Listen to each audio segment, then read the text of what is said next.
duck blind, makes some noise, and ducks fly out. And the first guy up is the family practitioner. And he kind of says, well, I think it might be a grouse, it might be a pheasant, it might be a quail, it might be, and they're gone.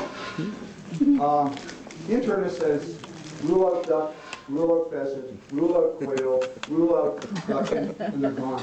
The psychiatrist says, you know, you're obviously quail, and everyone knows that, but you know, the guy's probably got kids, and you know, this was depressive, and they're gone. So the surgeon gets up there, and then he yells to the dog and says, go take them to the pathologist and tell me what they are. And there's another one. Forgive me if you're involved with these specialties, but they're kind of fun. So, internists know everything and do nothing. Surgeons know nothing and do everything. And pathologists know everything and do everything, but they do it too late.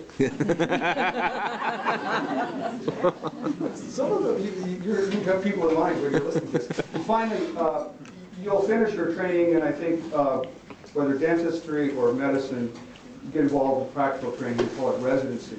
And so what is a resident? This is by far the best story I've ever heard about what a resident is. So I'm in Texas, and when NASA was planning space excursions, they'd send various disciplines. This really actually happened up in the planes, in the spaceship, rather. And so they're trying to decide, we need to study geological formations in rocks, and when we get to the movie, we should have a professor of geology go out. And so some guy from UT says, yeah, I'll go, but my price tag is $1 million. Oh, pretty steep. So let's get a physicist to try to understand some of the physical aspects of space travel, and he said the same thing, $1 million. So let's study the aspects of weightlessness and on the human body and these kinds of things. So they asked an internal medicine doc, office down the road, and he said, sure, $100,000, $100,000. They said, sure, we'll take that, but this cost, I don't get it. $100,000 and then $100. Well, $100,000 is for me, and $100 is for the resident who's going. That is truer than you could realize. All right, well, let's get going. We have a clock here, and you need to get out by, Scott, when, quarter to 1, 10 to 1? 10 to 1. 10 to 1, okay. Because I'm delighted to be here and have an opportunity to speak. So we are primed for the truth as human beings. We want to know how things work. We want to know how things work. And as scientists, many of you are involved with that day to day, and we'll do that this afternoon for your class.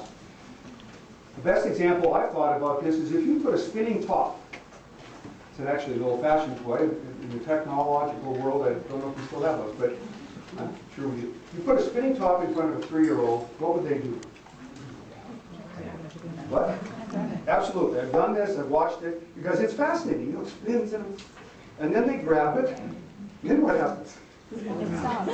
It stops, and the look on their faces, now it happens. So then they look at it, and something's different, and then what the third thing they usually do is they put it down again, but it doesn't start up again. And if you walk through the appearances on their face, they're trying to learn and understand, and that is the beginnings of scientific curiosity, wanting to know the truth. We all want to know the truth about everything. And in terms of the Christian faith, Christian apologetics, apologetics is a term that refers to a reasoned defense, and it originally had to do with theology, a defense of theology. It is now, of course, when you make an apology, it's now come into very common usage. And what do we mean by apology? We mean, well, I'm defending myself, right? I'm sorry I'm late, but the reason was I had bad traffic. I actually try that far too often. But, so we make an apology.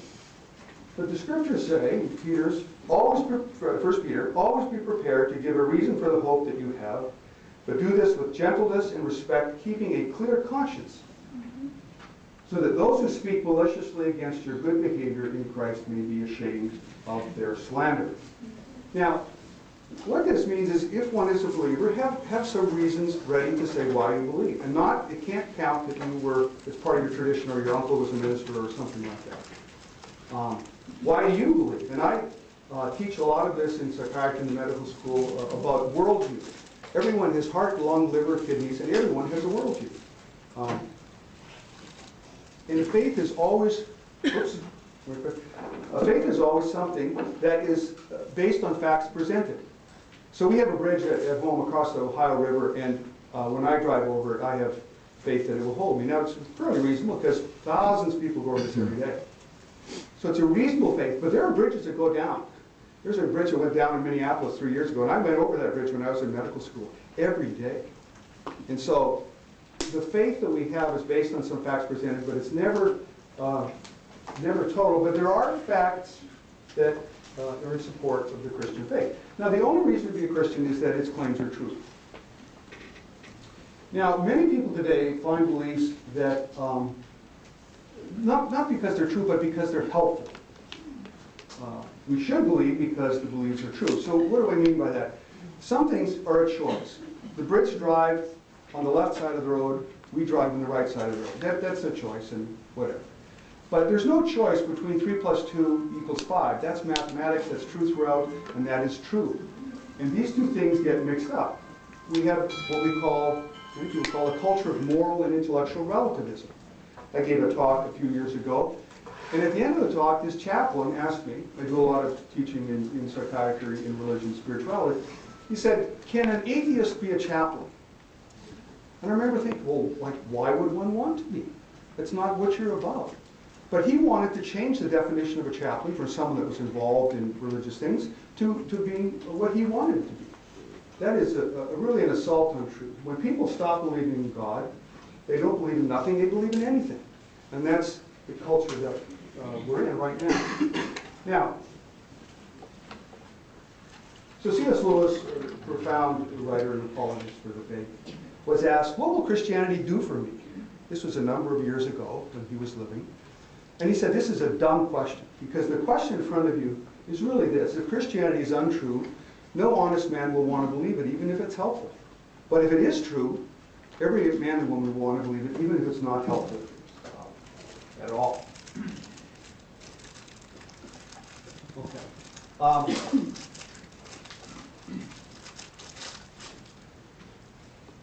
Let's start this way. I didn't look at the video. So when I was a medical student, I was impressed by embryology. How can you not be impressed? The human body and all of our forms of the human body developing starts from matter smaller than the head of a pin. The unbelievable complexity of that is impressive. But then I went to pathology class and we learned about leukemia and 5-year-olds dying of leukemia. And so then the challenge was, how do you put things together? How do you understand both the goodness and badness of our experience? The Christian faith, I believe, does that. Now, the idea of the Christian faith was that the world was good and it became fallen. Now, this verse I had heard when I was a younger person. The wages of sin is death, but the gift of God is eternal life in Christ Jesus our Lord. I thought this meant spiritual death and you just became a kind of a secular type person, but it actually meant death. This is not a metaphorical statement. So you want a philosophy that addresses the goodness and badness in the world. So when things are difficult, what's needed is redemption and change. And of course that is the Christian message in essence. So I've got a couple of videos that are just kind of fun, but it illustrates this paradox. And let me see, Scott, am I going to be okay here? Yeah, should be. Just hold it. From 80 today. Estimates of those dead are pegged at about 100,000 as of now, that according to Haitian officials. Secretary of State Clinton arrived at Haiti this afternoon, and the top 2 diplomats from the United Nations stationed in Haiti were officially declared dead today. Carl Penall is on the scene for us in Port-au-Prince. It's been quite a day, day 4 after this earthquake. Carl, set the scene for us. Tell our viewers what happened. Well, certainly what I've been looking at today is the relief operation because, yes, you're right, The recovery operation is still going on. People are still looking for signs of life among the rubble. But of course, there are thousands upon thousands of people who have lost their homes, who have lost everything as a result of this earthquake. And the effort now is to get aid to them both quickly and safely. Safely, why? Because the United Nations, who are handing out a lot of this aid, and the United Nations peacekeepers who are accompanying them, are fearful that there could be an explosion of violence as people become hungry and desperate. And beyond that explosion of violence, even keeping order and food lines is very complicated. Okay, so an awful thing. It happens in individual lives. It happens through things like murder and cancer and disease. And of course, the ultimate question always is, if there is a God, why is there suffering? Okay. There's another part to the story that you have to grapple with if you're living in this world. And you're wondering, like, why in the world is Raphael Nadal up on the screen? Well, we'll find out here. How many tennis players we got in the crowd? No time for it. We got one. My goodness. You've all heard of Wimbledon, right? Oh, yeah. Championship.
Okay.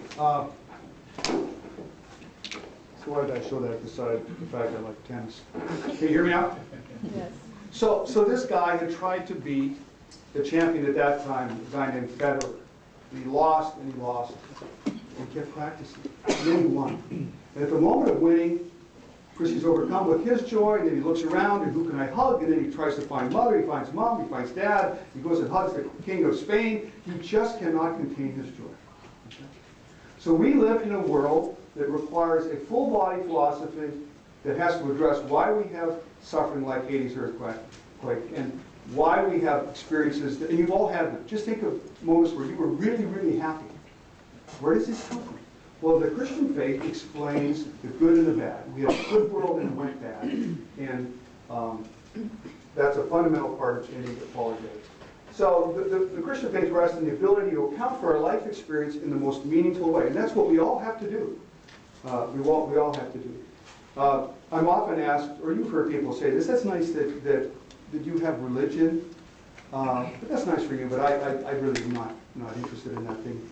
We all must account for life as we find it, and we all must have a world. Why are we here? How do we understand the awfulness and the goodness in life, and how do we make sense of it? Another aspect that really led me to kind of be impressed with the ring of truth, I will call it. The religious language of Jesus' blood washing sins away always kind of bothered me a little bit because I didn't quite understand it, didn't have day-to-day relevance to me. So a friend of mine explained it in this way, and I've never forgotten this. He said, well, it's kind of like there's a law of forgiveness. And the law of forgiveness goes like this. If you forgive someone, you must be hurt. Huh? With a huh? Well, then he used an example that quickly was apparent. Two boys are throwing a baseball in the front yard. One of them throws the ball that's a little too high. The kid jumps, misses, goes right through somebody's picture window. He's in trouble. The kid goes. The man comes to the door and says, look, it's fine. I was a kid once. I was careless once too. That's fine. But then says, that'll cost $399.95. I'll take Visa or Master.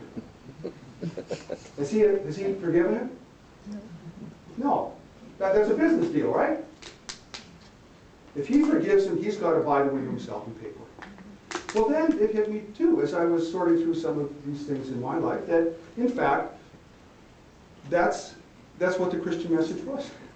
God forgives us, but he couldn't just forgive us in some kind of ethereal, abstract way. He had to bear the hurt and the death of Jesus, inherited the blood and washes his way. Now, I'd love to spend a whole seminar on this, and I'll go fairly quickly, but there's another part of the apologetic, we talked some about this last night actually, that we all have ideas of the way the world should be, and they are somewhat consistent. Now Scott's a C.S. Lewis scholar. Do these people read Lewis, or do you have them? I try to get it. The most unbelievable Christian writer that there ever was, in my opinion. So he wrote about these things, and he noticed that we protest when certain things are not attained. What do we mean by that? So the example of protesting at the time of death. My wife's grandmother, her name was Ruth. She lived in a small town in Minnesota with her friends, and there was a friend named Minnie, and they grew up together. Little girls and teenage girls, and they grew up. And then Minnie died at the age of 93. Do you know what Ruth said at her funeral as they walked past the casket? Minnie, why did you leave us? Why did you leave us so soon? He's 93. How many would take 93 years here? I would. But so what was she saying? It wasn't a practical statement. It was a profound yearning of we do not want this to end, this thing that we call life. Another example, actually Sheldon Vonnegut wrote this about this years ago, but I've always loved this example as well. Imagine if fish were on a beach and they could talk. What would they say? They would say something like this: I can't move, I can't breathe, this is unnatural, this is uncomfortable, I want to get out of here. And they would say that because the beach is not their natural element. Their natural element is water. And so when we say, why do we have to leave this? Why does it have to end this? Why do we die? Maybe, just maybe, our natural element was eternity. Maybe, just like the fish belongs to water, maybe we belong for eternity. And of course, that's a fundamental part of the Christian faith. We protest moral violations. Scott and I were talking about that last night. You take somebody's stuff, and they'll say, it's mine, you can't do that. And the impulse is not based on the laws of Texas. Laws of Texas would say that too. Because it's a violation. It's not the way things should be. The French philosopher Albert Camus described the Algerian War, which was the French's equivalent of the Vietnam War. This is an unjust war. Well, he was an atheist. How do you decide what's just and not just? Appealing to moral violations always appeal to something higher. And then when we feel that leukemia in 5-year-olds is not appropriate, is just awful, we never say just get used to it. We protest that too. When people say life is meaningless, think about that. That's a type of protest.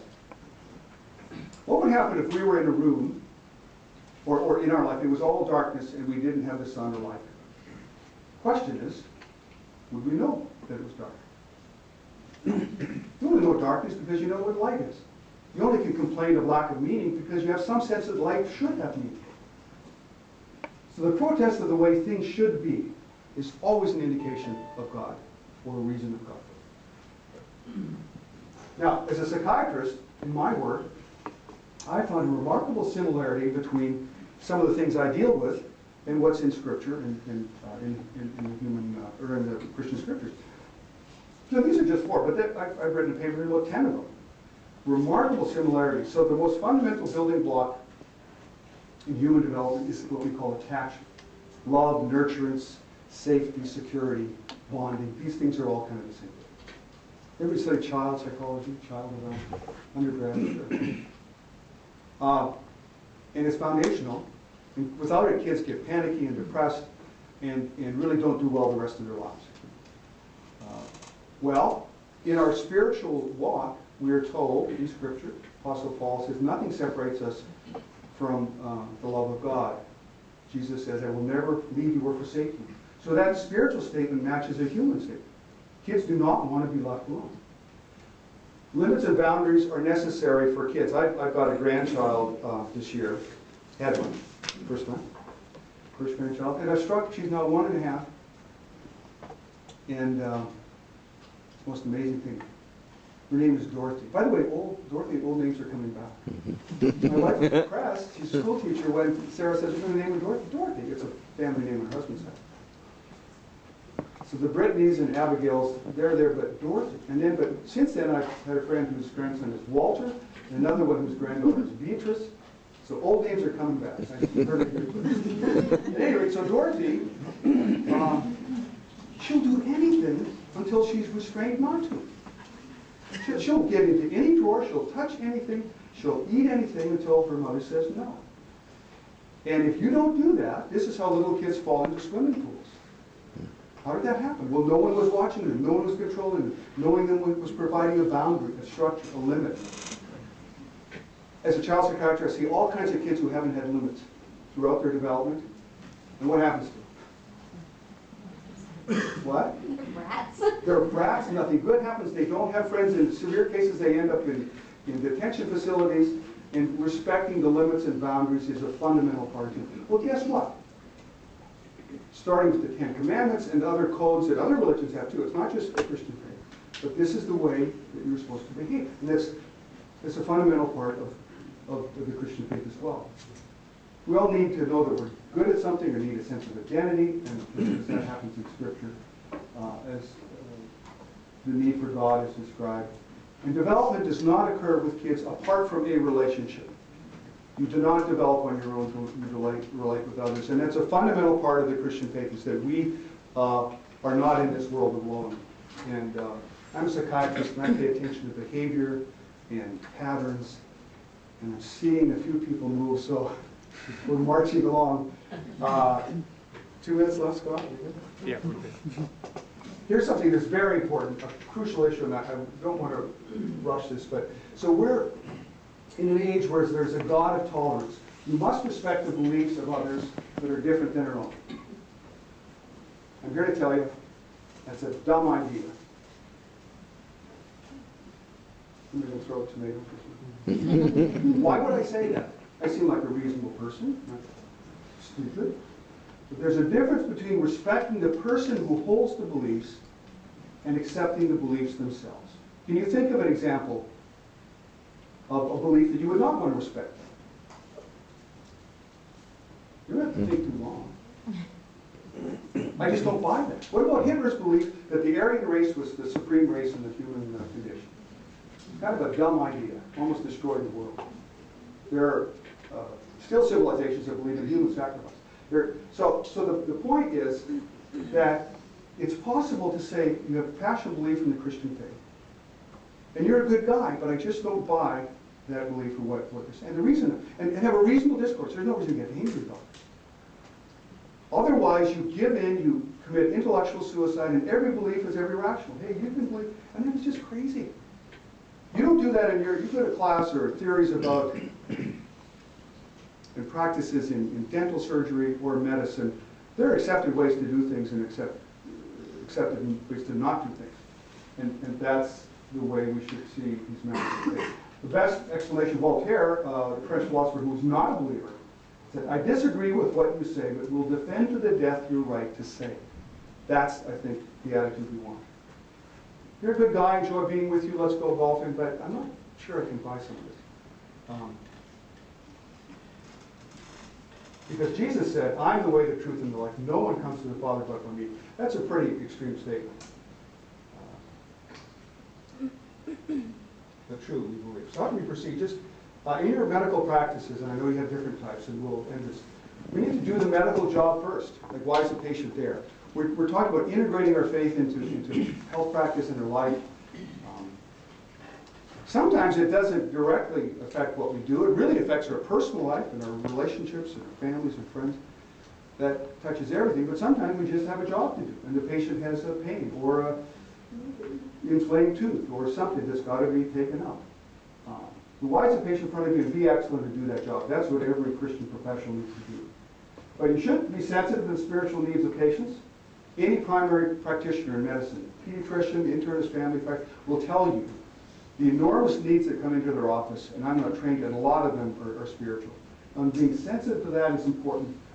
Doing what you can within your time constraints, and then referring to good clergy like Scott, people who could spend time with them to help them deal with spiritual needs.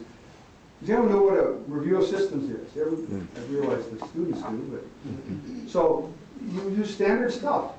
And if you're doing a physical exam and you're asking someone, do you have chest pain, do you have shortness of breath when you go upstairs, and there's about 3 or 4 questions that you go through, and then you say, well, I guess the guy doesn't have heart disease, so I'll go on to the next set of questions. Urinary frequency, pain on your, all that stuff. Okay. Well, there's a way to do that about spiritual faith. A guy named Harold Koenigsegg came up with FICA. We're past April, so don't worry. Do you have a faith? Does it influence your life in any way? Are you part of a community of people, believers, do you meet? And how would you like me to address this in healthcare, if at all? With those 4 questions, you can understand a fair bit of where someone is at spiritually. And just like any review systems, you may get negative and then you move on. Or someone says, yeah, my faith is the most important thing in my life, and my father just died and I've been kind of depressed since that happened. Opens things up. Know where you're practicing. Do you share there? And by there I mean faith, patients. Because there's a difference if you share the faith with the patient. Will discussing faith help people get better? We're in healthcare, we want people to get better, the pain to go away. And in discussing that, will that help? If it does, you can make a case for doing that. And sometimes you need then permission. You would ask permission. Do you mind if we discuss spiritual matters? 2 minutes early. I'm done, Scott. Thanks for your attention, and all the best to you.